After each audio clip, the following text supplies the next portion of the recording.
Hello दोस्तों, स्वागत है आपका फिर से एक नए वीडियो में। आज की इस वीडियो का हमारा टॉपिक है रेडियोग्राफिक ग्रिड। दोस्तों, ग्रिड एक इंपॉर्टेंट टॉपिक है जिसमें से काफ़ी सारे जो क्वेश्चन एग्जाम में पूछे जा चुके हैं और आगे भी पूछे जाएंगे। तो इस वीडियो में इंपॉर्टेंट क्वेश्चन दिए गए हैं जो कि आपके एग्जाम के लिए हेल्पफुल हो सकते हैं। तो वीडियो के एंड तक बने रहें सारे इंपॉर्टेंट क्वेश्चन को देखने के लिए। तो चलिए शुरू करते हैं। क्वेश्चन नंबर 1 है, grids are made up of. Option A series of carbon fibre strips, option B series of plastic strips, option C series of lead foil strips, option D series of copper strips. दोस्तों, आप question में पूछा गया grid किस चीज की बनी होती है। यहाँ पर नीचे ऑप्शन दिए गए हैं, तो जल्दी से कमेंट करके बताइए कि इसका राइट आंसर क्या होगा। दोस्तों, यहाँ पर इस क्वेश्चन का जो राइट आंसर है वो है option C, series of lead foil strips. दोस्तों, जो रेडियोग्राफी ग्रिड होती है वो पतली पतली लेड फॉल स्ट्रिप्स से मिलकर बनी होती है। और जैसा कि हम जानते हैं कि जो ग्रिड होती है वो स्कैटर रेडिएशन को रिमूव करने में हेल्प करती है और हमारी फिल्म के कॉन्ट्रास्ट को बढ़ाती है। तो उसका यहाँ पर राइट आंसर है option C. Question number 2, who invented the grids. Option A W C Roentgen, option B doctor Gustav Bucky, option C madam Curie, option D doctor Hounsfield. यहाँ पर क्वेश्चन में पूछेगा कि ग्रिड किसके द्वारा इन्वेंट की गई थी। यहाँ पर नीचे ऑप्शंस दिए गए हैं, तो कमेंट करके बताइए इसका राइट आंसर क्या होगा। यहाँ पर जो राइट आंसर है इस क्वेश्चन का वो है ऑप्शन बी, डॉक्टर गुस्तेव बकी। जो ग्रिड का जो इन्वेंशन किया गया था डॉक्टर गुस्तेव बकी के द्वारा 1913 में किया गया था।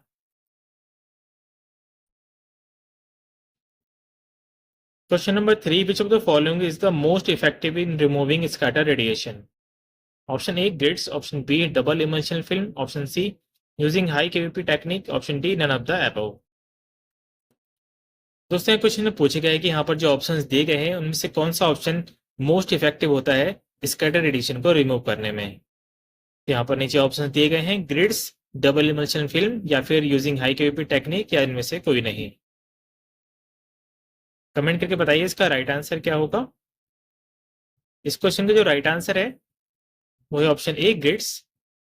दोस्तों, जो लार्ज रेडियोग्राफिक एरिया होता है उस एरिया में जो स्कैटर रेडिएशन को रिमूव करने में जो मोस्ट इफेक्टिव होगा यहाँ पर वो ग्रिड होगा। ठीक है, ग्रिड जो होते हैं स्कैटर रेडिएशन को रिमूव करता है काफी अच्छे से, और साथ ही फिल्म के कंट्रास्ट को भी बेटर बनाता है। तो इसलिए इसका राइट आंसर है यहाँ पर option A. Question number 4, the interspaces of grids are filled with. Option A plastic, option B aluminium, option C organic compounds, option D both B and C. दोस्तों, यहाँ पर क्वेश्चन में पूछा गया कि ग्रिड के बीच का जो इंटरस्पेस होता है वो किस चीज से फिल होता है, यानी कि इसमें क्या चीज भरी होती है। तो आपको बताया नहीं, ग्रिड की जो लाइटफुल स्ट्रिप्स होती हैं उनके बीच का जो मटेरियल होता है वो क्या होता है। तो यहाँ पर नीचे ऑप्शंस दिए गए हैं, पहला है प्लास्टिक, दूसरा एल्यूमिनियम, तीसरा ऑर्गेनिक कंपाउंड्स, या फिर ऑप्शन डी है बी और सी दोनों। तो दोस्तों, यहाँ पर इस क्वेश्चन का जो राइट आंसर है वो है option D, both B and C. दोस्तों, हमारी जो ग्रिड्स होती है लाइटफुल की बनी होती हैं और उनके बीच का जो इंटरस्पेस होता है वो एल्यूमिनियम से बना होता है, यानी कि इनका जो इंटरस्पेस होता है एल्यूमिनियम भरा होता है इसमें, या फिर कोई भी ऑर्गेनिक कंपाउंड हो सकता है जैसे कि कार्डबोर्ड। इसलिए इसका राइट आंसर है यहाँ पर option D, both B and C. Question number 5, what is the main purpose of interspace material of grids. Option A to increase the weight of grids, option B to cover thin lead foil strips, option C to increase the grid performance, option D to support thin lead foil strips। दोस्तों, यहाँ पे question में पूछा गया grids में जो interspace material होता है उसका मेन पर्पज क्या होता है। तो यहाँ नीचे ऑप्शन दिए गए हैं, तो इसमें आपको बताना है कि इसमें राइट आंसर क्या होगा। तो इस क्वेश्चन का जो यहाँ पर राइट आंसर है वो है option D, to support thin lead foil strips। दोस्तों, ग्रिड में जो लेड foil strips होती हैं काफी पतली पतली होती हैं, तो उनको सपोर्ट देने के लिए हम इंटरस्पेस मटेरियल का यूज करते हैं, जिसमें कि एल्यूमिनियम या फिर कोई भी ऑर्गेनिक कंपाउंड हो सकता है जैसे कि कार्डबोर्ड। तो इसका जो मेन पर्पज होता है वो लेड foil स्ट्रिप्स को सपोर्ट करना होता है। तो इसका राइट आंसर है यहाँ पर option D. Question number 6, depending on the type of interspace material which grid will have higher patient exposure. Option A aluminium interspace, option B organic interspace, option C both A and B, option D none of the above. दोस्तों question में पूछा गया है कि अगर interspace material को देखा जाए तो किस टाइप का मटेरियल से जो ग्रिड होगी वो उसमें हायर पेशेंट एक्सपोजर होगा। ठीक है, यानी कि इसमें आपको बताना है कि किस तरह के इंटरस्पेस वाले मटेरियल में जो पेशेंट एक्सपोजर होगा वो ज़्यादा होगा। यहाँ पर ऑप्शन दिए गए हैं एल्यूमिनियम इंटरस्पेस या फिर ऑर्गेनिक इंटरस्पेस या फिर दोनों या इनमें से कोई नहीं। तो दोस्तों इस क्वेश्चन का जो राइट आंसर है वो है ऑप्शन ए एल्यूमिनियम इंटरस्पेस। दोस्तों जो एल्यूमिनियम इंटरस्पेस होता है वो ज़्यादा प्राइमरी रेडिएशन को एब्जॉर्ब करता है और साथ ही साथ सेकेंडरी रेडिएशन को भी एब्जॉर्ब करता है। तो ये काफ़ी इसमें जो पेशेंट एक्सपोजर होता है वो बढ़ जाता है, बट ये जो क्वालिटी है फिल्म की वो भी अच्छी करता है, यानी कि कॉन्ट्रास्ट इंप्रूवमेंट भी करता है। तो इसका यहाँ पर राइट आंसर है ऑप्शन ए, क्योंकि इसमें जो पेशेंट एक्सपोजर होता है वो बढ़ जाता है।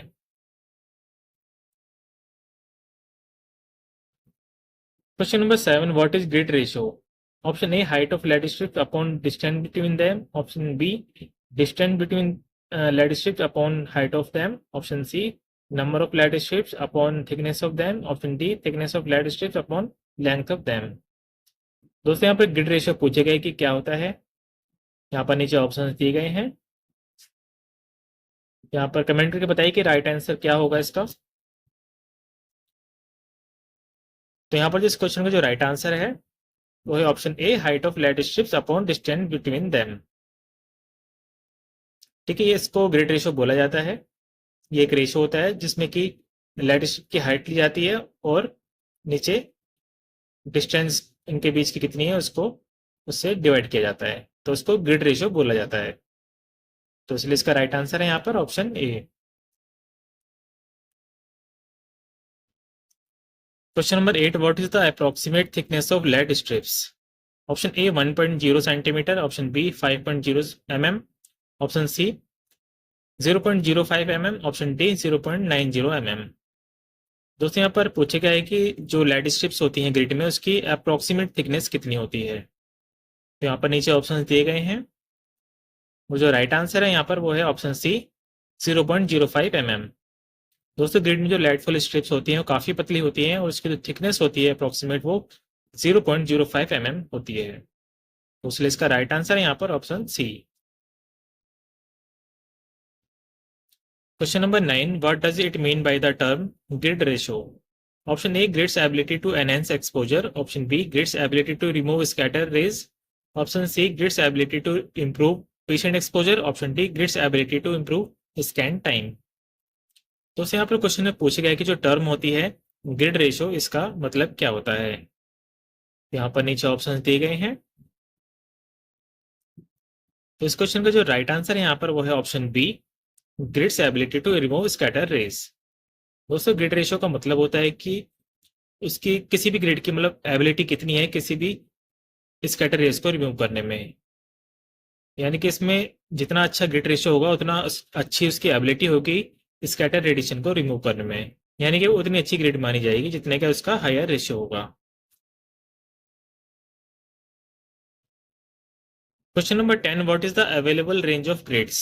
Option A 10:1 to 50:1, option B 1:1 to 5:1, option C 100:1 to 1000:1, option D 4:1 to 16:1। दोस्तों यहाँ पे क्वेश्चन में पूछा गया है कि जो ग्रिड्स की अवेलेबल रेंज होती है वो कितनी है, यानी कि किस रेशियो से किस रेशियो तक की ग्रिड अवेलेबल होती हैं। यहाँ पर नीचे ऑप्शंस दिए गए हैं, यहाँ पर जिस क्वेश्चन का राइट आंसर है वो है ऑप्शन डी 4:1 to 16:1। दोस्तों ग्रिड्स की जो अवेलेबल रेंज है वो 4:1 से 16:1 तक होती है और इसमें जितना ज़्यादा हायर रेशियो होगा ग्रिड का उतना अच्छा वो माना जाता है, यानी कि वो जितना ज़्यादा अच्छा रेशियो का ग्रिड होगा उतना ज़्यादा वो स्कैटर रेडिएशन को रिमूव कर पाएगा। उसका राइट आंसर है यहाँ पर option D. Question number 11, if the height of lead ships are 4 mm and distance between them is 0.25 mm, what will be the grid ratio? Option A 16:1, option B 8:1, option C 4:1, option D 5:1। दोस्तों यहाँ पर question में पूछा गया है कि अगर lead ship की हाइट यहाँ पर दी गई है 4 mm और उनके बीच जो डिस्टेंस है वो 0.25 mm दी गई है, तो यहाँ पर पूछा गया कि ग्रिड रेशियो क्या होगा। यहाँ पर हाइट दी गई है लाइट स्ट्रिप्स की और उनके बीच की डिस्टेंस दी गई है। तो आपको बताना है कि ग्रिड रेशियो क्या होगा। तो दोस्तों जैसे कि हम जानते हैं जो ग्रिड रेशियो होता है वो एच अपॉन डी होता है, यानी कि height of light strips upon distance between them होता है। ये फॉर्मूला होता है इसका। तो उसको हम डिवाइड किया जाए, अगर यहाँ पर हाइट दी गई है तो 4 डिवाइडेड बाई 0.25 mm को हम डिवाइड करते हैं, तो हमारा जो आंसर आएगा वो 16 आएगा। ठीक है, यानी कि जो ग्रिड रेशियो होगा वो 16:1 होगा। तो इसलिए इसका यहाँ पर राइट आंसर है ऑप्शन ए 16:1। दोस्तों एग्जाम में इसी तरह ग्रिड से जुड़े छोटे मोटे कैलकुलेशन से रिलेटेड क्वेश्चंस भी आ जाते हैं, जैसे कि यहाँ पर दिया गया है। Question number 12, if the lead strips are parallel to each other in their longitudinal axis, then which type of grid it is? Option A linear, option B crossed, option C focused, option D none of the above। दोस्तों question में पूछा गया कि अगर जो lead के strips हैं वो पैरेलल हैं एक दूसरे के और लॉन्गिट्यूडनल एक्सिस में हैं, तो किस टाइप की ग्रिड है। यहाँ पर नीचे ऑप्शन दिए गए हैं लीनियर, क्रॉस्ड, फोकस्ड या फिर इनमें से कोई नहीं। तो दोस्तों यहाँ पर इस क्वेश्चन का जो राइट आंसर है वो है ऑप्शन ए लीनियर। दोस्तों जो लीनियर ग्रिड होती है इसमें जो लाइट फॉल स्ट्रिप्स होती हैं वो एक दूसरे के पैरेलल होती हैं लॉन्गिट्यूडनल एक्सिस में। तो उसका राइट आंसर है यहाँ पर option A. Question number 13, what is the biggest disadvantage of crossed grids. Option A can not be used in oblique techniques requiring angulation of x ray tube, option B it's unable to remove enough scatter rays, option C it is very costly, option D all of the above। दोस्तों question में पूछा गया है कि जो cross grid होती है उनका बिगेस्ट डिसएडवांटेज क्या होता है। यहाँ पर नीचे ऑप्शन दिए गए हैं, तो कमेंट करके बताइए इसका राइट आंसर क्या होगा। इस क्वेश्चन का जो राइट आंसर है वो है option A can not be used in oblique techniques requiring angulation of x ray tube. दोस्तों जो क्रॉस ग्रिड होती है उनका बिगेस्ट डिसएडवांटेज यही होता है कि ऑब्लिक टेक्निक के साथ नहीं यूज की जा सकती जिनमें कि एक्स-रे ट्यूब का एंगुलेशन किया जाता है। तो इसलिए इसका यहाँ पर राइट आंसर है ऑप्शन ए।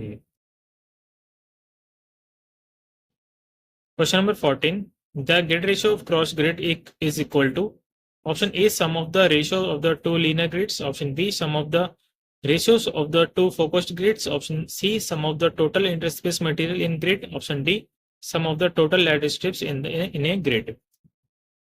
दोस्तों क्वेश्चन में पूछा गया है कि जो ग्रिड रेशियो होता है फोकस्ड ग्रिड का वो किसके बराबर होता है। तो यहाँ पर नीचे ऑप्शन दिए गए हैं,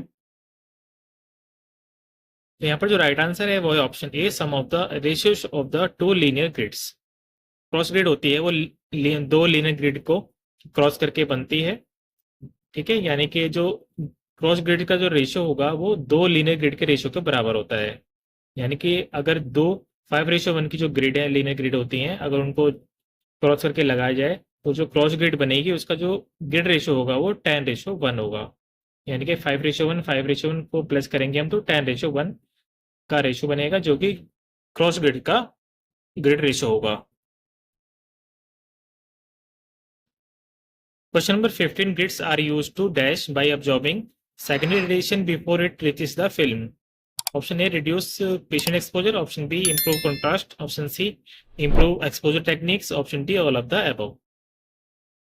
दोस्तों यहाँ पर आपको क्वेश्चन बताने की जो यहाँ पर खालिस्तान दिया गया है यानी कि जो डैश दिया गई खाली जगह, यहाँ पर आपको बताना है कि इसमें से कौन सा ऑप्शन यहाँ पर फिट होगा। ठीक है, यहाँ पर क्वेश्चन ने पूछा है कि जो ग्रिड होती है वो यूज की जाती हैं सेकेंडरी रेडिएशन को ऑब्जॉर्व करने के लिए फिल्म के पहुंचने से पहले। तो यहाँ पर आपको खालिस्तान ने बताना है कि क्या आएगा यहाँ पर। यहाँ पर नीचे ऑप्शंस दिए गए हैं, तो यहाँ पर जो राइट आंसर है वो है ऑप्शन बी इम्प्रूव कंट्रास्ट। दूसरे ग्रेड का यूज किया जाता है वो कंट्रास्ट को इम्प्रूव करने के लिए किया जाता है और इस सेकेंडरी रेडिएशन को ऑब्जॉर्व करके किया जाता है। Question number 16, the ratio of the incident radiation falling on the grid to the transmitted radiation passing through the grid is, option A grid ratio, option B Bucky factor, option C contrast factor, option D radiation ratio. दोस्तों यहाँ पर पूछे गए कि जो ratio होता है incident radiation जो कि ग्रिड पर गिर रही है और जो ग्रिड से पास हो रही है, तो इस रेशियो को क्या बोला जाता है। तो यहाँ पर ऑप्शंस दिए गए हैं ग्रिड रेशियो, बकी फैक्टर या कॉन्ट्रास्ट फैक्टर या फिर रेडिएशन रेशियो। तो दोस्तों यहाँ पर इस क्वेश्चन का जो राइट आंसर है वो है ऑप्शन बी बकी फैक्टर। दोस्तों बकी फैक्टर होता है वो रेशियो होता है incident radiation falling on the grid to the transmitted radiation passing through the grid, जिसको बकी फैक्टर बोला जाता है और एक ग्रिड के परफॉर्मेंस से जुड़ा होता है।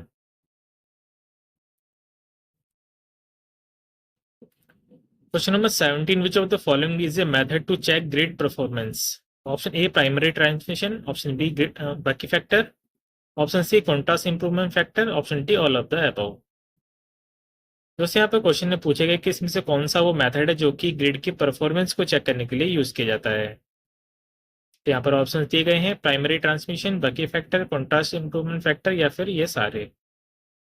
यहाँ पर इस क्वेश्चन का जो राइट आंसर है वो है option D all of the above.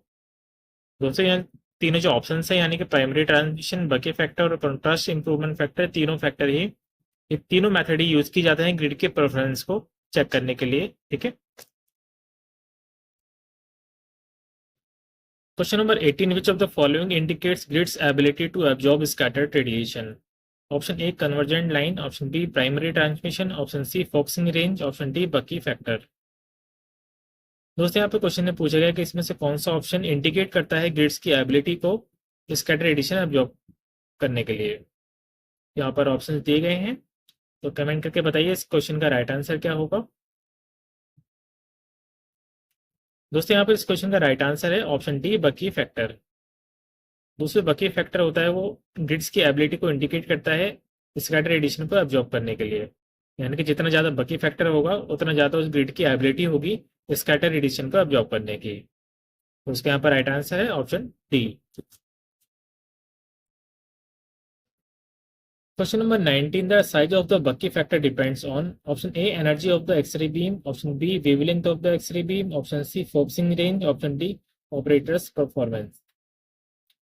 दोस्तों क्वेश्चन में पूछा गया कि जो बकी फैक्टर का जो साइज होता है किस चीज़ पर डिपेंड करता है। तो यहाँ पर नीचे ऑप्शन दिए गए हैं। तो दोस्तों यहाँ पर जो इस क्वेश्चन का जो राइट आंसर है वो है option A energy of the x ray beam.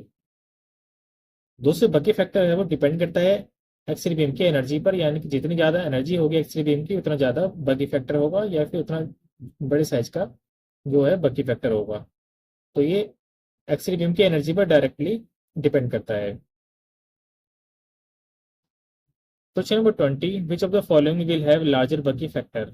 Option A high ratio grids, option B low ratio grids, option C medium ratio grids, option D none of the above. दोस्तों question में पूछा गया है कि इसमें से किस रेशियो की ग्रिड में जो बकी फैक्टर है वो लार्जर होगा यानी कि ज़्यादा होगा। यहाँ पर नीचे ऑप्शन दिए गए हैं, जो राइट आंसर यहाँ पर वो है option A high ratio grids. दूसरे बकी फैक्टर होता है वो हाई रेशियो ग्रिड्स के लिए काफ़ी ज़्यादा होता है, यानी कि जितना ज़्यादा रेशियो की ग्रिड होगी उतना ज़्यादा बकी फैक्टर होगा। तो इसलिए इसका यहाँ पर जो राइट आंसर है वो है option A high ratio grids, क्योंकि इसके लिए जो बकी फैक्टर होगा सबसे ज़्यादा होगा। दोस्तों जो बकी फैक्टर है वो किसी भी ग्रिड की स्कैटर रेडिएशन को एब्जॉर्ब करने की एबिलिटी को बताता है, यानी कि ये एबिलिटी जितनी ज़्यादा होगी उतना ज़्यादा बकी फैक्टर होगा, यानी कि जितनी ज़्यादा हाई एनर्जी वाली बीम होगी उतनी ज़्यादा स्कैटर रेडिएशन होगी उतनी ज़्यादा मतलब उसका बकी फैक्टर होगा। Question number 21, what will be the effect of higher Bucky factor on patient dose? Option A patient dose will decrease, option B patient dose will increase, option C no effect on patient dose, option D none of the above. दोस्तों यहाँ question में पूछा गया है कि patient dose पर क्या फर्क पड़ेगा अगर जो बकी फैक्टर है वो ज़्यादा हो। यहाँ पर नीचे ऑप्शंस दिए गए हैं, तो यहाँ पर जो राइट आंसर है वो है option B patient dose will increase. दोस्तों जैसे कि हम जानते हैं कि जो बकी फैक्टर होता है डायरेक्टली डिपेंड करता है ग्रिड रेशियो पर, यानी कि जितना ज़्यादा ग्रिड रेशियो होगा उतना ज़्यादा बकी फैक्टर होगा और उतना ही ज़्यादा जो पेशेंट डोज है वो बढ़ जाएगा। ठीक है, तो इसका जो राइट आंसर है यहाँ पर वो है option B. Question number 22, what is the contrast improvement factor K? Option A ratio of various factors improving contrast, option B ratio of the contrast with the grid to the contrast without a grid, option C ratio of contrast with low energy beam and high energy beam, option D none of the above। दोस्तों यहाँ पर contrast improvement factor यानी कि के बारे में पूछे गए कि क्या होता है। यहाँ पर नीचे ऑप्शंस दिए गए हैं और जो यहाँ पर जो राइट आंसर है वो है option B ratio of the contrast with a grid to the contrast without a grid. दोस्तों कंट्रास्ट इंप्रूवमेंट फैक्टर होता है एक रेशियो होता है, मतलब एक तो कंट्रास्ट ग्रिड के साथ और कॉन्ट्रास्ट विदाउट ए ग्रिड। ठीक है, इन दोनों के रेशियो को कॉन्ट्रास्ट इंप्रूवमेंट फैक्टर यानी कि के बोला जाता है। Question number 23, an unwanted absorption of x rays by an x ray grid is called. Option A grid failure, option B grid of focus, option C grid cut off, option D all of the above. उससे question ने पूछा है कि जब X-rays का unwanted absorption होता है grid के द्वारा तो उसको क्या बोला जाता है। यहाँ पर नीचे ऑप्शन दिए गए हैं, grid failure, grid of focus या ग्रिड कट ऑफ या फिर सारे। तो दोस्तों यहाँ पर इस क्वेश्चन का जो राइट आंसर है वो option C grid cut off. दोस्तों जो ग्रिड कट ऑफ होता है वो जनरली पैरेलल ग्रिड के साथ देखा जाता है, और ये इसलिए होता है जब हम ग्रिड की जो पोजीशन होती है इसको सही से पोजीशन नहीं होती है तो ये ग्रिड कट ऑफ देखने को मिलता है। ग्रिड कट ऑफ में क्या होता है, जो प्राइमरी रेडिएशन होता है उसका लॉस होता है, यानी कि जो प्राइमरी रेडिएशन है वो हमारे फिल्म तक नहीं पहुंच पाती है, जिससे कि हमारा जो कॉन्ट्रास्ट है वो अच्छे नहीं आ पाता है। तो एक्सरे ग्रिड में जब अनवांटेड एब्जॉर्प्शन होने लगता है एक्सरेज का तो उसको ग्रिड कट ऑफ बोला जाता है। Question number 24, how the amount of grid cut off is related to the grid ratio. Option A directly proportional, option B inversely proportional, option C it's irrelevant, option D none of the above. दूसरा question में पूछा गया कि जो grid cut of का जो amount होता है वो किस तरह से ग्रिड रेशियो से जुड़ा होता है, यानी कि उससे रिलेटेड होता है। यहाँ पर नीचे ऑप्शन दिए गए हैं और यहाँ पर जो राइट आंसर है वो है ऑप्शन ए डायरेक्टली प्रोपोर्शनल। दोस्तों जो amount of grid cut of होता है डायरेक्टली प्रोपोर्शनल होता है ग्रिड रेशियो के, यानी कि जितना ज़्यादा ग्रिड रेशियो होगा उतना ज़्यादा अमाउंट होगा ग्रिड कट ऑफ का। इसलिए इसका राइट आंसर यहाँ पर option A. Question number 25, which type of grids are used in portable radiography. Option A high ratio, option B low ratio, option C medium ratio, option D any grid can be used. दूसरा question में पूछा गया है कि portable radiography में किस type की grids का यूज किया जाता है। यहाँ पर नीचे ऑप्शंस दिए गए हैं और यहाँ पर जो राइट आंसर है वो है ऑप्शन बी लो रेशियो। दोस्तों लो रेशियो ग्रिड का यूज किया जाता है पोर्टेबल रेडियोग्राफी में, क्योंकि पोर्टेबल रेडियोग्राफी में कोई एग्जैक्ट सेंटरिंग पॉसिबल नहीं हो पाती है, तो वहां पर लो रेशियो ग्रिड का यूज किया जाता है विद लार्ज फोकल डिस्टेंस। दोस्तों जो ग्रिड कट ऑफ होता है वो इनवर्सली प्रोपोर्शनल होता है फोकल डिस्टेंस के, यानी कि जितना ज़्यादा फोकल डिस्टेंस होगा ग्रिड कट ऑफ उतना कम होगा। तो इसलिए पोर्टेबल रेडियोग्राफी में हम लो रेशियो ग्रिड का और लार्ज फोकल डिस्टेंस का यूज करते हैं। Question number 26, among the following which is the most common kind of grid cut off. Option A focused grid upside down, option B lateral decentering, option C focus grid distance decentering, option D combined lateral and focus grid distance decentering. दोस्तों यहाँ पे question में पूछा गया है कि इसमें से कौन सा जो ग्रिड कट ऑफ है सबसे कॉमन होता है। यहाँ पर नीचे ऑप्शन दिए गए हैं और यहाँ पर जो राइट आंसर है वो है option D combined lateral and focus grid distance decentering. दोस्तों ग्रिड कट ऑफ होता है कई तरह का होता है, बट इसमें सबसे जो कॉमन होता है वो होता है option D combined lateral and focus grid distance decentering, ये सबसे कॉमन होता है। Question number 27, who invented the moving grids. Option A doctor Harris, option B doctor Hamdard, option C doctor Hollis E Porter, option D doctor H K Thomas. तो यहाँ पर पूछे गए कि मूविंग ग्रिड का जो इन्वेंशन है वो किसने किया था। तो यहाँ पर नीचे ऑप्शंस दिए गए हैं। यहाँ पर जो इस क्वेश्चन का राइट आंसर है वो option C doctor Hollis E Porter. दोस्तों डॉक्टर हॉलिस ई पोर्टर ने 1920 में मूविंग ग्रिड का इन्वेंशन किया था। Question number 28, what's the disadvantage of moving grid. Option A costly, option B subject to failure, option C may vibrate the x ray table, option D all of the above. दोस्तों यहाँ पर moving grid का disadvantage पूछा गया है, यहाँ पर नीचे ऑप्शंस दिए गए हैं। तो यहाँ पर जो राइट आंसर है वो है option D all of the above.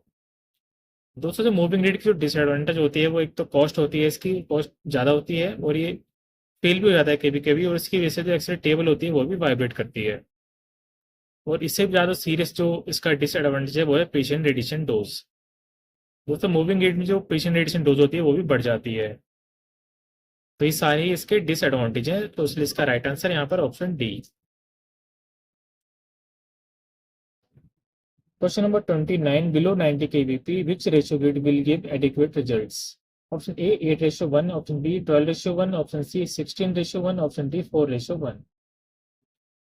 दूसरा क्वेश्चन में पूछा गया है कि 90 केवीपी से नीचे किस रेशियो की ग्रिड जो है वो अच्छा रिजल्ट देगी। यहाँ पर नीचे ऑप्शंस दिए गए हैं। यहाँ पर जिस क्वेश्चन का राइट आंसर है वो है ऑप्शन ए 8:1। दोस्तों 90 केवीपी से नीचे जो 8:1 की जो ग्रिड होती है वो अच्छा रिजल्ट देती है, और 90 केवीपी से जो ऊपर होती है उसमें 12:1 और 16:1 की ग्रिड अच्छा रिजल्ट देती है। Question number 30, which type of grid is preferred for routine radiography. Option A 4:1, option B 8:1, option C 12:1, option D 16:1। दूसरे क्वेश्चन में पूछा गया कि रूटीन रेडियोग्राफी के लिए इसमें से कौन सी ग्रिड प्रीफर की जाती है। यहाँ नीचे ऑप्शन दिए गए हैं, और यहाँ पर जो इस क्वेश्चन का राइट आंसर है वो है ऑप्शन सी 12:1। दोस्तों रूटीन रेडियोग्राफी में 12:1 जो ग्रिड होती है वो प्रेफर की जाती है, उसका राइट आंसर है यहाँ पर ऑप्शन सी। तो दोस्तों आज के लिए इतना ही। ये वीडियो आपको कैसे लगी कमेंट सेक्शन में कमेंट करके बताएं, और अगर आपको वीडियो अच्छी लगी हो तो वीडियो को लाइक करना ना भूलें, और इस वीडियो को अपने दोस्तों में जरूर शेयर करें। और अगर आप इसी तरह की वीडियोस पाना चाहते हैं तो चैनल को सब्सक्राइब करें। तो मिलते हैं नेक्स्ट वीडियो में, तब तक के लिए बाय बाय।